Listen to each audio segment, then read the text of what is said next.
Hello दोस्तों, welcome back to my channel. तो आज का टॉपिक बहुत ही इंटरेस्टिंग होने वाला है। आज हम जानेंगे कि अज़्योर वर्चुअल मशीन के फीचर्स क्या क्या हैं और उन फीचर्स के क्या यूज़ केस हैं। तो लास्ट वीडियो में मैंने वर्चुअल मशीन बनाना बताया था, तो आज हम जानेंगे वर्चुअल मशीन के अंदर के क्या क्या फीचर्स होते हैं। तो आप देख पा रहे हैं कि ये मेरा वर्चुअल मशीन है। इस वर्चुअल मशीन पे ये जो ऑप्शन है उनका यूज़ केस क्या है, वो इनसे होते क्या है। तो सबसे पहले हम बात करें कनेक्ट की। तो कनेक्ट हमें सर्वर को एक्सेस करने के लिए हम कनेक्ट का यूज़ करते हैं। आप यहाँ देखोगे RDP SSH और क्वेश्चन। तो यहाँ पे हम RDP के थ्रू एक्सेस कर सकते हैं। अगर हमारी लिनक्स की मशीन होती तो हम SSH कर सकते हैं। नेक्स्ट है हमारा स्टार्ट का। तो हम यहाँ से वर्चुअल मशीन को स्टार्ट कर सकते हैं। वर्चुअल मशीन को रिस्टार्ट करने के लिए ये ऑप्शन है। यहाँ से हम वर्चुअल मशीन को स्टॉप कर सकते हैं। अगर हमें इसी वर्चुअल मशीन की सेम इमेज बनानी है तो हमें कैप्चर करना पड़ेगा, पर इससे प्रॉब्लम ये है कि आपका ये वाला सर्वर बंद हो जाएगा। नेक्स्ट है हमारा डिलीट। अगर हमें इस वर्चुअल मशीन को डिलीट करना है परमानेंटली तो हम यहाँ से डिलीट कर सकते हैं, पूरे पेज को रिफ्रेश कर सकते हैं। ओपन इन मोबाइल, आपको एक मोबाइल में एप्लीकेशन इंस्टॉल करनी पड़ेगी जो कि होती है अज़्योर मोबाइल ऐप। इसके थ्रू आप सर्वर को एक्सेस कर सकते हैं। यहाँ पे CLI का ऑप्शन है। अब हम चलेंगे लेफ्ट हैंड साइड पे, इसके सारे जो फीचर्स हैं उनका यूज़ केस क्या है। तो हम जानेंगे इस एक्टिविटी लॉग्स में सर्वर के अंदर जो भी एक्टिविटी हुई है, सर्वर को एक्सेस किया गया है, सर्वर कब क्रिएट करा है, सर्वर के ऊपर डिस्क कब लगाई है, सर्वर को IP कब की है, स्टॉप कब किया है, तो सारी एक्टिविटी आपको यहाँ मिल जाएगी। तो ये पोर्टल लेवल की एक्टिविटी आपको यहाँ मिलेगी। नेक्स्ट हम चलेंगे, अगर हमें सर्वर के ऊपर किसी को एक्सेस देना है, एज ए IAM रोल देना है, तो हम यहाँ से उसको एक IAM रोल असाइन कर सकते हैं। नेक्स्ट चलते हैं टैग।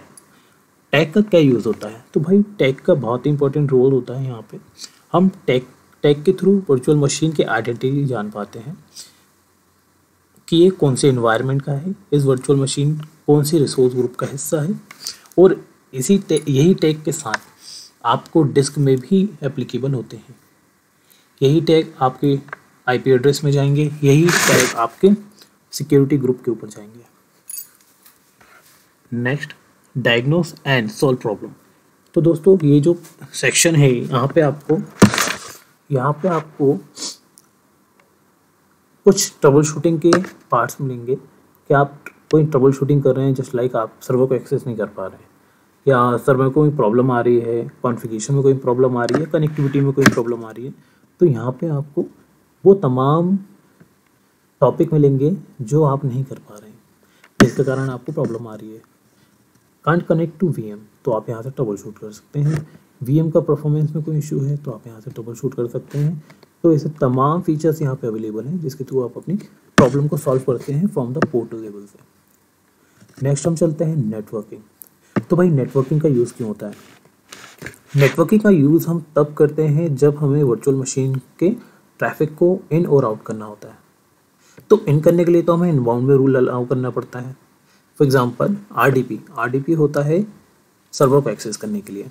तो मैंने पोर्ट अलाउ कर दिया है, यहाँ पे नहीं कर दिया है। तो जब भी मैं कोई पोर्ट लगाता हूँ, फॉर एग्जांपल मैं यहाँ पे पोर्ट अलाउ कर रहा हूँ,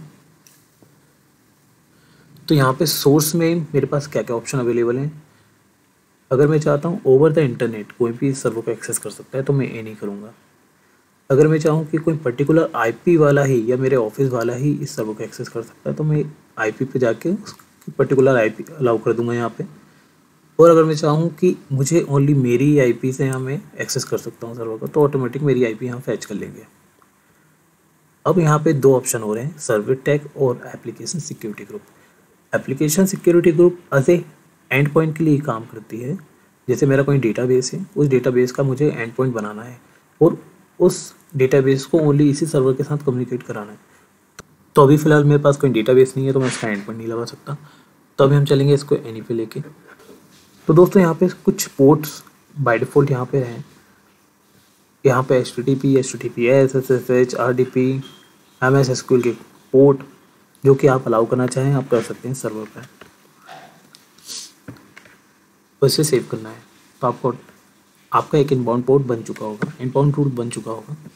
सेम हम फॉलो करते हैं आउटबाउंड में। तो आउटबाउंड में भी सेम प्रोसेस है। तो यहाँ नेटवर्किंग का यूज़ हम करते हैं इनबाउंड आउटबाउंड ट्रैफिक को इन कराने के लिए और आउट कराने के लिए।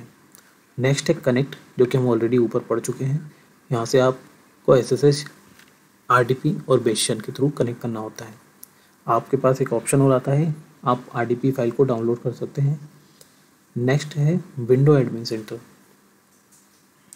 विंडो एडमिन सेंटर में आपको free set of class tool मिलेंगे जो आप मैनेज कर सकते हो विंडो सर्वर में। नेक्स्ट ये हमारा डिस्क वाला सेक्शन है।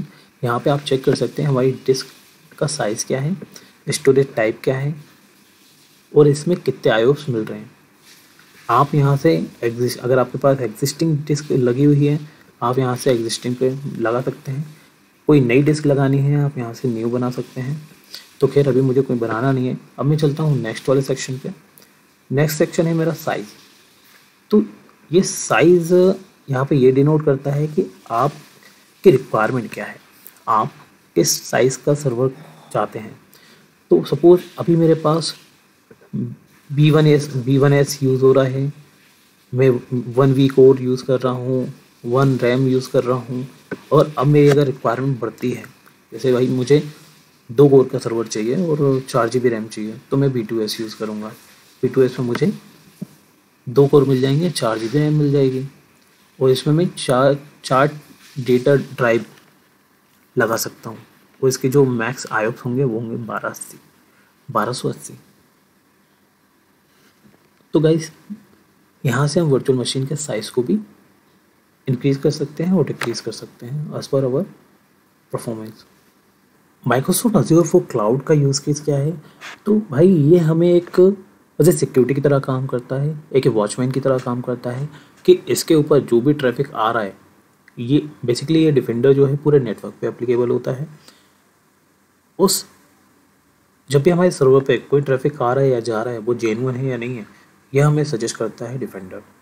और अगर हमारे पोर्ट कोई ओपन रहते हैं या उसकी कुछ मिसकॉन्फ़िगरेशन रहती है या उसके ऊपर कोई मेलवेयर अटैक आता है, कुछ किसी भी टाइप की अनवांटेड थिंग होती है, तो ये हमें एक अलर्ट देता है।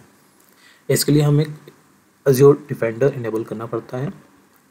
नेक्स्ट हम चलेंगे एडवाइजरी रिकमेंडेशन। तो ये सेम उसी की तरह काम करता है, ये डिफेंडर का ही पार्ट है। जो भी रिक्वायरमेंट आती है, जो भी रिकमेंडेशन आती है फ्रॉम द डिफेंडर, तो ये हमें एडवाइजरी डिफेंडर में शो कराती है। नेक्स्ट हम चलते हैं एक्सटेंशन प्लस एप्लीकेशन। तो एक्सटेंशन और एप्लीकेशन का यूज़ यहाँ पे इसलिए होता है कि हम अपने सर्वर पे कौन कौन से एजेंट इंस्टॉल करें, जिसकी हेल्प से हमें सर्वर के अंदर हो रही एक्टिविटी का पता चल सके। क्योंकि माइक्रोसॉफ्ट की कुछ सर्विसेज ऐसी होती हैं जो कि मॉनिटरिंग के लिए भी आपको एजेंट इंस्टॉल करना पड़ेगा। और एजेंट इंस्टॉल कैसे होगा? एजेंट इंस्टॉल आपके एक्सटेंशन के कारण होगा। आपको यहाँ पे एक्सटेंशन पे जाके ऐड करना होता है। मल्टीपल ऑफ एजेंट आपके लिए अवेलेबल है यहाँ पे। अगर आपके पास कोई स्क्रिप्ट है तो आप यहाँ से कस्टम भी निकाल सकते हैं, कस्टम स्क्रिप्ट एक्सटेंशन भी लगा सकते हैं। तो खैर अभी मुझे लगाना नहीं है, मेरे पास ऑलरेडी मॉनिटरिंग के लिए है, तो अभी हमारी लैब में मैं इसको आगे नहीं बढ़ाना चाहता।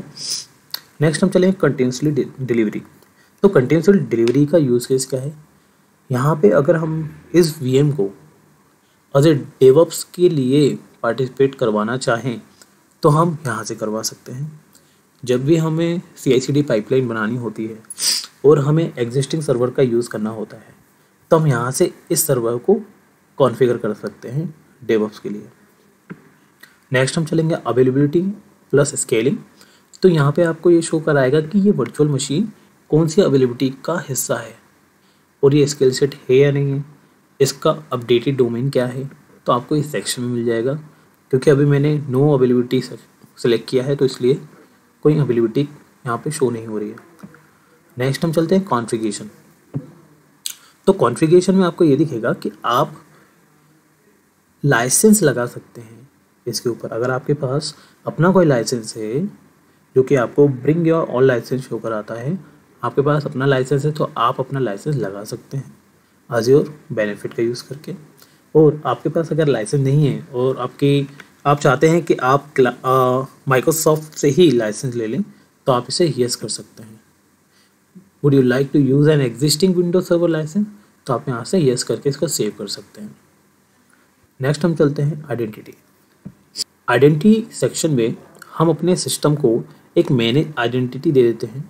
एक मैनेज आइडेंटिटी बनानी पड़ती है और वीएम के साथ अटैच करनी पड़ती है, और उसको हम ये बताते हैं कि इस मशीन को कैसे ट्रीट करना है, इस मशीन के ऊपर क्या काम करना पड़ता है।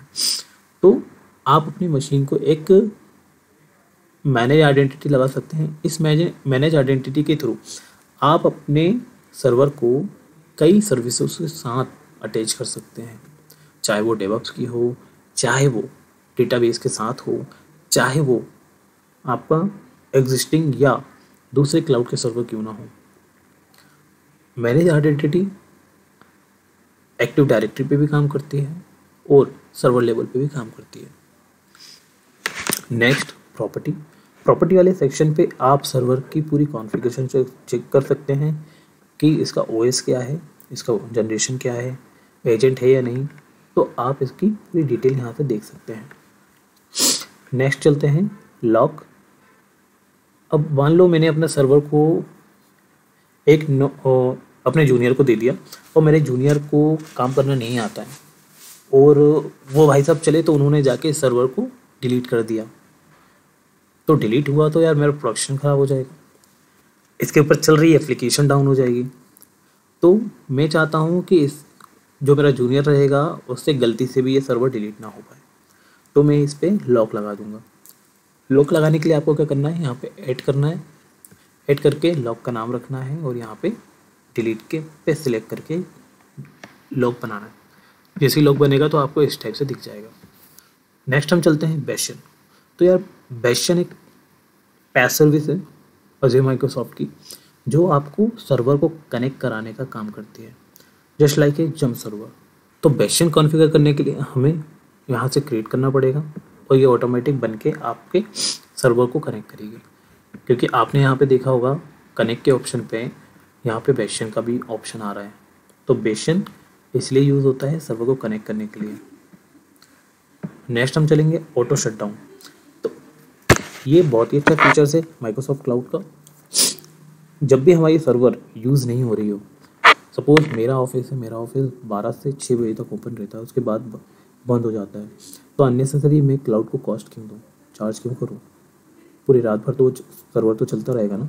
तो इसलिए मैं चाहता हूँ कि जब भी मेरा ऑफिस बंद हो उसके 1 घंटे बाद या उसी टाइम मेरा सर्वर बंद हो जाए ऑटोमेटिक। तो मैं यहाँ से इसको शेड्यूल कर सकता हूँ। तो जैसे ही मेरा ऑफिस बंद होगा 6 बजे तो सर्वर भी स्टॉप हो जाएगा। नेक्स्ट हम चलते हैं बैकअप पे। तो बैकअप पे गाइस यहाँ पे एक सर्विस रिकवरी सर्विस वॉल्ट होता है, जिसके अंदर हम बैकअप को इनेबल करते हैं। तो जो बैकअप बनता है वो एज ए पॉलिसी के बेस पे बनता है कि आपने पॉलिसी क्या बनाई है, और बैकअप जो बनता है वो ओएस डिस्क का ही बनता है। अगर हमें अपने डेटा डिस्क का बैकअप बनाना है तो हमें बैकअप वॉल्ट इनेबल करना पड़ेगा। नेक्स्ट हम चलते हैं डिज़ास्टर रिकवरी। तो भाई डिज़ास्टर रिकवरी का यूज़ क्या होता है, तो इसको एग्जांपल के थ्रू समझते हैं। मान लो जहाँ पे मेरा सर्वर डिप्लॉयड है, for example central India, south India या कुछ भी हो सकता है, वहाँ पे मेरा सर्वर डिप्लॉयड है और उसी लोकेशन पे कोई ट्रेजिडी हो जाती है, क्योंकि हमें पता है कि हमारा सर्वर एक फिजिकल सर्वर पे डिप्लॉयड है। तो वहाँ पे अगर कोई ट्रेजिडी हो जाती है, तूफान आ जाता है, भूकंप आ जाता है, तो हमारा सर्वर तो डिस्ट्रॉय हो जाएगा, उसका बैकअप हम कहीं से नहीं उठा पाएंगे। अगर आपने जियो रेप्लिकेशन लगा के रखा है तो ठीक है, आप डेटा को कहीं से भी रिकवर कर सकते हैं, आप अपने सर्वर को कहीं से भी रिकवर कर सकते हैं। पर अगर आपने रेप्लिकेशन नहीं लगाया है या फिर आपने उसका डीआर नहीं बना के रखा है तो आपका डेटा लॉस्ट हो जाएगा। तो इस कंडीशन में हमें डिज़ास्टर रिकवरी बनानी पड़ती है, जैसे इस डायग्राम में बताया गया है। जैसे ही अगर आपका सर्वर यहाँ पे बंद होता है तो आपका दूसरा सर्वर ऑटोमेटिक दूसरे रीजन में बन जाता है। नेक्स्ट हम चलते हैं अपडेट पे। तो भाई मुझे मैनुअली जाके अपडेट ना करना पड़े, क्योंकि मैं सर्वर के अंदर जाऊँगा फिर मुझे सर्वर को अपडेट करना पड़ेगा, क्योंकि राइट सी बात है, जैसे हमारा मोबाइल अपडेट होता है, मोबाइल की एप्लीकेशन को हमें अपडेट करना पड़ता है, तो उसी टाइप से हमें सर्वर को भी अपडेट करना पड़ेगा। तो यहाँ पे बहुत अच्छा फीचर्स है, आप चाहें तो अपने सर्वर को अपडेट को शेड्यूल कर सकते हैं या ऑटोमेशन के थ्रू कर सकते हैं। नेक्स्ट चलते हैं इन्वेंट्री। तो इन्वेंट्री आपने क्या क्या चेंजेस करे हैं सर्वर के ऊपर, वो यहाँ पे आपको दिखता है। जो चेंज ट्रैकिंग होती है, चेंज ट्रैकिंग के अंदर, चेंज ट्रैकिंग का मतलब ये होता है कि आपने सर्वर पे क्या क्या एक्टिविटी करी है और उन एक्टिविटी में क्या फाइंड आउट हुआ है, तो वो यहाँ पे भी शो होंगी और आपके इन्वेंट्री के अंदर भी शो कराएगी। तभी लास्ट टाइम मैंने क्या किया है, एक एजेंट इंस्टॉल किया है, तो एजेंट चेंज हुआ तो ये आ गया। अब ये सॉफ्टवेयर का पार्ट है इसलिए सेक्शन में दिख रहा है। अगर कोई फाइल की होती तो यहाँ पे अपडेट मिलता मुझे। तो चेंज डायरेक्टरी इनेबल करने के बाद आपको इन्वेंट्री मिल जाएगी। नेक्स्ट हम चलते हैं ऑटो मैनेज पे। तो भाई ऑटो मैनेज का यूज़ क्या होता है? ऑटो मैनेज हम अपने ऑटोमेटिकली कुछ कॉन्फ़िगरेशन होती हैं, मॉनिटरिंग होती हैं या कुछ मॉडिफिकेशंस होती हैं, तो हमें ऑटो मैनेज के थ्रू उसे कवर करना पड़ता है। नेक्स्ट हम चलते हैं कॉन्फ़िगरेशन मैनेजमेंट में।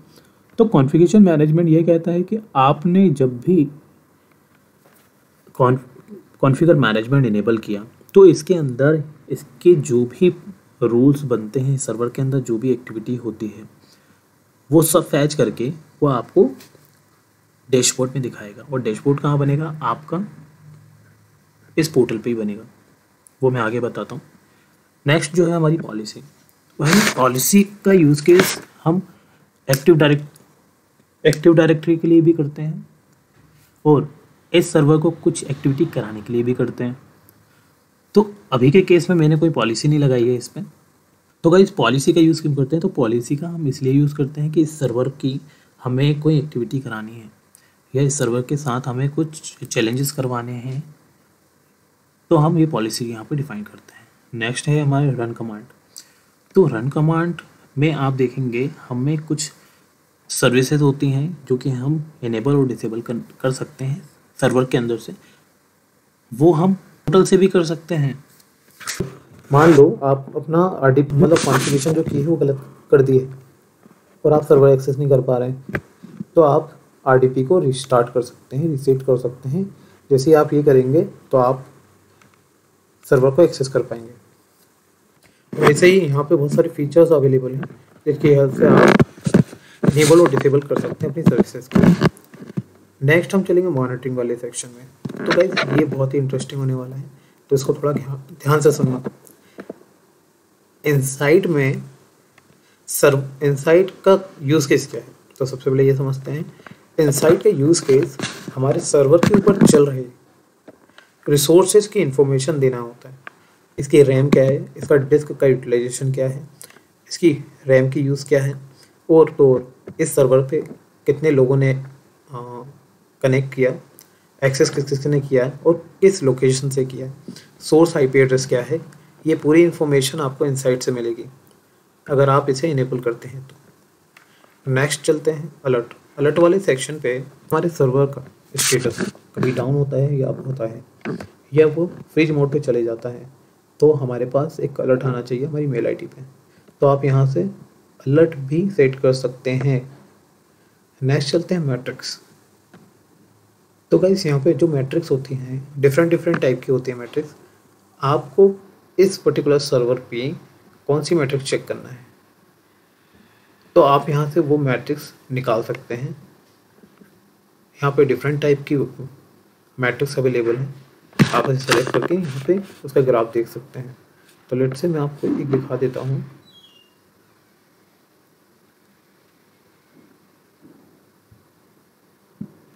तो गाइज ये देखिए मैंने यहाँ पे लिया है टीटा डिस्क IOX कंज्यूम, तो ये अभी यहाँ इतना हो रहा था, अभी ये डाउन हो गया।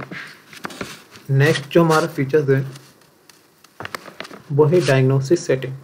तो डायग्नोस्टिक सेटिंग में सर्वर के अंदर चल रही हर एक्टिविटी को मॉनिटर किया जाता है, उसे स्टोरेज अकाउंट के अंदर स्टोर किया जाता है और स्टोरेज अकाउंट लॉग्स के चार्ज करता है जितने भी वो लॉग्स कंटेन करता है इस सर्वर के। नेक्स्ट हम चलते हैं लॉग्स।